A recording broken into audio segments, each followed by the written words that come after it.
What's up, guys? Camp Flip for Ship here, your favorite flipper.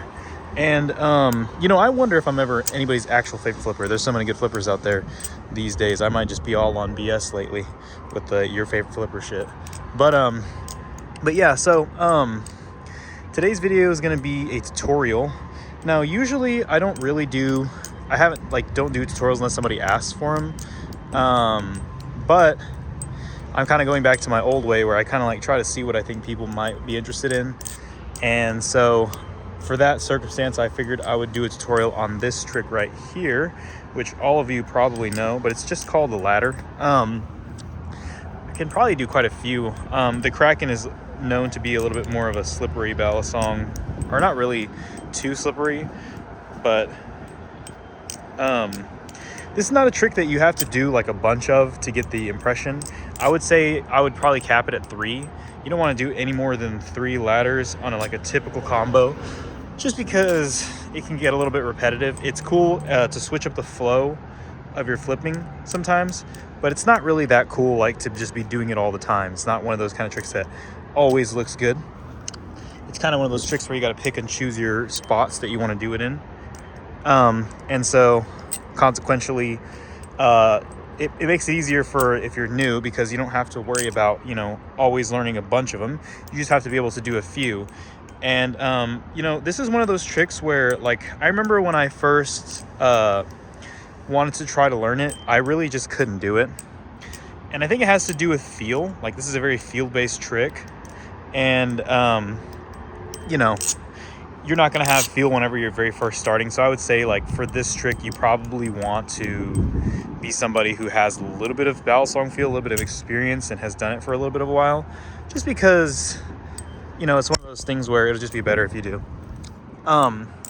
So primarily this trick will occur, and there's different ways to do it. You can do it from this end or from this end, so with blade facing up and blade facing backwards. The way that I typically like to do it is ending a choker fan, and that would be with the blade facing inwards this way. So it's better to do it on the safe handle. And you would think that this would be the kind of trick where you don't really need to worry so much about doing a tutorial, because it's pretty simple. But simple doesn't always mean easy, because I think a lot of people can predict how you do this trick, but they just can't get it down. So that's more so I'm going to spend a lot of time on, is just little tips and tricks and things. It's very similar to a lot of tricks. There's a lot of tricks out there that are pretty easy to understand in practice, but once you actually do them, then it's that's whenever it gets hard, right? So this is one of those tricks. So yeah, back to where we were. The first thing is that I would say that you want to be able to grip the Balisong pretty well between the 2 knuckles on these fingers. So if you kind of get an underside view, I'm more so gripping it with the knuckles, the sides of my knuckles, than I am gripping it with the soft parts of my hands. Because the knuckles kind of allow you to, they put a divot into the Balisong where you can have more control. Whereas if you're in the soft part of your hands, it's not going to work out as well. So it's kind of on the soft, kind of on the knuckle in between here. I don't know if you can kind of see that, but that's kind of a good part. See the corner, it's touching my knuckle, but it's touching the soft part on another part. So, and then I would say just practice. This is a momentum based trick. So it's very similar to the choker fan in the sense that you can't just randomly do it. You have to start it and then follow it through, right? Because that momentum has to carry on. And it's the same with this trick. You have to have that momentum going the whole time. It can't just be, just for a small period. So that's something worth noting, is that the momentum has to be a constant thing. And so kind of back to the position we were in. Let me get back into it. So we're here, and you want to just practice. I would say practice just flicking it up. And the problem is going to be if you overdo it, you're going to make it harder for yourself, right? And I would say for the first drill would just be to practice just this, right?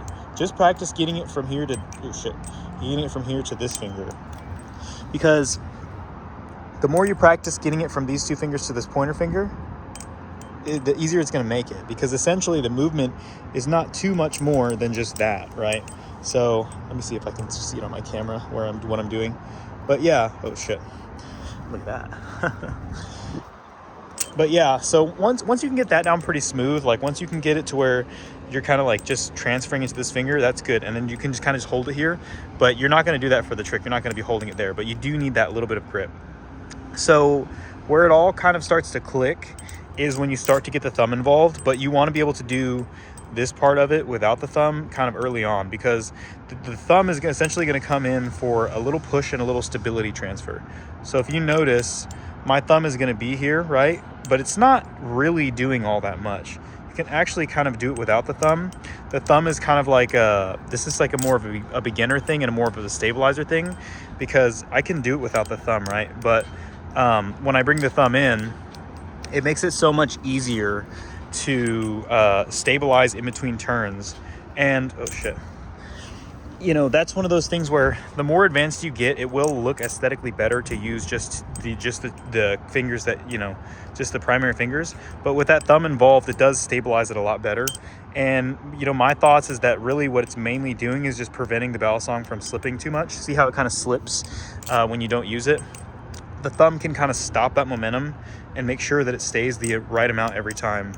And that's a really useful thing whenever you're first starting, because you just want to make sure that it's not slipping out too much, of course, because it'll fly out of your hand. And when you're first starting, like this motion is like so counterintuitive to like feel. Like it doesn't feel right to be doing this, but eventually you'll get to the point where it feels good. So yeah, that's mostly it. Trying to think if there's anything else. Yeah, that's mostly really it. So it's that continuation of motion where it's you know, you're here, you're going to transfer it to this finger, and then that thumb's going to come in kind of underneath. And basically what it's doing is it's just giving that little push to make space for this finger to come in. So like where we left off, you're doing this drill, right? You're just doing this drill, right? And then so now you're going to just come in with that thumb. Here, thumb. Here, thumb. And it honestly might be like worth practicing just with the thumb, because if you feel like you want to smooth that transition out and you know you're okay with having the thumb in the movement, then it might be worth just practicing with a thumb as well. So you kind of just practice, get there, push that thumb, and it kind of catches it, right? Once it catches, and again, this catch is like a millisecond catch, because it's not, you're not stopping the motion. You're essentially just making sure that, because all the weight's coming like this, it's coming in this direction, right? Away. So the Balisong is this way, the weight's going in that direction, pointing how I'm pointing. And the problem is, like, it's going to want to fly out. You need that momentum to continue the motion. So like, as you'll see, I'll kind of do it here, and it's going to continue the motion. Whoa. Excuse me. It's going to continue that motion, right? But what you don't want is for it to continue too much to where you just fling it. See how I kind of flung it? And the way to do that is to kind of stop the motion with your thumb. And the thing is, like I was saying, you can do it with 2 fingers. What that's going to come down to is finger strength, right? If you do it with those 2 fingers, like if you have strong finger dexterity already, you can probably just do it that way. Oh, my voice cracked, Jesus. But if you don't, then it's going to be important to get that thumb involved in the trick, because it's going to be the main way you're going to be able to do it. So I would say that that's something like noteworthy, or something to be conscious of, you know, is getting that thumb involved while you build your finger strength, if you want to practice it early on and have it be like a part of your repertoire or whatever. So that's something that I would do. Oh shit.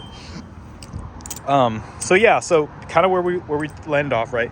Stop it right there. So that should be automatic to you, right? This little motion right here, once you practice it, should be automatic. Just like that. Okay? Not like that. But like how I did, right? Automatic, and then you kind of come here, stop it with the finger. All that's left to do after that is to make sure that you haven't stopped the momentum too much, because it's going to keep going. And you just quickly swap the thumb out with this ring finger here. And as you do that, it starts all over, right? So that same starting motion you had, you continue it. So forward, right? And it'll be rhythmic, right? It's a rhythmic kind of thing. So you'll be able to tell the pace. 1, 1, 1, 1, 1. And sometimes, as you kind of saw there, it is helpful to kind of like speak out the pace that you want to have, because it helps you remember to stay consistent and stay on beat almost. Because again, remember, these rotations, if it's happening, if the weight of the Balisong is constant and the amount of force you're applying is constant, then the rotational speed is going to be constant. And because it's on the same axis and it's the same length every time, give or take, a couple millimeters if the position of your finger shifts, but pretty much it's going to be the same. It's going to take the same amount of time every time. So of course it's going to be on beat, right? And you can give it a little bit more force. You can ladder faster or slower. Like here's a slower one, or you can do it faster if you really want to like rocket it. Oh shit, I'm not going to do that. But anyways, I'm not really that good at doing it fast. Yeah, that's what happens. But anyways, yeah, you'll get that pace down and find that right little spot for you where, like I said, it's like 1, 1, 1, 1, 1, 1, 1, and then you'll be able to do them all day, right? I should put that clip like in the very beginning as like a demonstration of like a preview of what's to come. But yeah, that's pretty much the main tips that I have for it. So to kind of go over everything again, so the first thing is that you're going to have it in the right spot with these knuckles. You don't want it to be like, you kind of want one finger on your bottom side to be a little bit more forward than the finger on the top side, because that kind of lends itself to a better rotation and more room for the thumb whenever you move that finger. If you have them in the same spot, like right next to each other, it's going to be kind of hard, right? And another thing is timing your release, right? So for me, the release is going to be obviously depends on your speed, but for me the release is going to be like right as you reach that apex. See how it kind of flattens out right there? It's kind of right there. As it flattens out, right, that's the perfect chance to transfer the weight. And the reason why is because like when you're putting force into something that's already moving, you run the chance of changing that force or changing the direction of that force.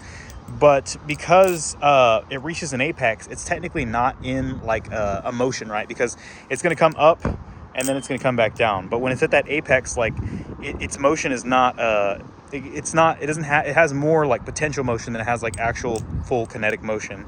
And so that's the perfect time to come in and kind of like influence in it a way. And that influence that you're doing is going to be that you're coming here, right? And that's you're kind of helping it along with this other finger as you transfer it. You put that weight into it. So that's something to consider. So yeah, that's it, right? Come up, we're going to transfer the weight. This finger comes in, right? You can kind of look at it like as it comes up and down, right? As it comes up and down, that's whenever this finger gets involved, your pointer finger. So here, and then this finger here leaves, right? So here, this finger leaves, thumb comes in, and you switch to this grip. I know this is really confusing, guys, but this is kind of like a little bit more of a confusing trick. This is a good tutorial for if you've already seen a couple tutorials and you're kind of like trying to piece it together. You've got a little bit of it down, but you just need a little bit more extra tips. I'd say that's probably like the best use case for this tutorial, because if you don't have any sort of clue about what you're doing, or if you're kind of like lost just in general, then this is not going to be a good tutorial for you. It's going to be kind of like, I mean, I'm going over like what you need to do, but it's not going to be like a perfect every instruction of what you need to do, right? So we're rotating here, and a big rotation is really helpful. Like, see how I'm moving my arm like that? Like, that's really helpful, right? And you can start them from nothing. Like when you get really good, you can start from nothing just like quickly. I can't, but that big rotation is really helpful for when you first start, because it just kind of helps you feel that motion, right? It's just like whenever you first start doing aerials, right? Big motion for the aerial, right? Big motion, because it helps you feel that pace and that rhythm that you're needing to get into, right? And then as you get better, right, you can just kind of like rock them any way you want, anytime you want, right? Well, I'm just fucking clowning myself by saying that I can do it and then not being able to do it. But yeah, you get the idea. So yeah, big motion, right? And then you kind of get into it. It comes up and down, and then you're gonna want to. That's when you start the transfer. By the time it's up and down this way, this pointer finger should be able to grab it, and then that momentum's gonna keep going, and the thumb kind of comes in, stabilizes it, stops it from moving too much, then it swaps with this finger, and then it's back to the same thing again, right? And so kind of to demonstrate it a little bit if you want to see it. And remember, we're counting ourselves off to find the rhythm that we want to go with. For most people, it's going to be just a typical, couple of seconds, or well, really it's less than a second, but anyways, like here, 1 1 1 1. Oops, that was not the best one for me. As you can see, I'm handicapped a little bit by the fact that I might have just nicked myself a little bit, but you get the idea, right?